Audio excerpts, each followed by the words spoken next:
Ahojte, volám sa Katka a bola som u Tomáša na liečení vnútorného dieťaťa.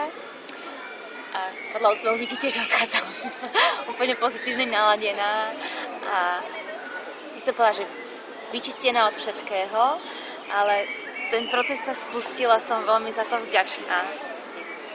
Pretože človek zistí, že niekedy tie odpovede už mal aj predtým, ale teraz si sa prizná a sa to otvorí všetko a je pripravený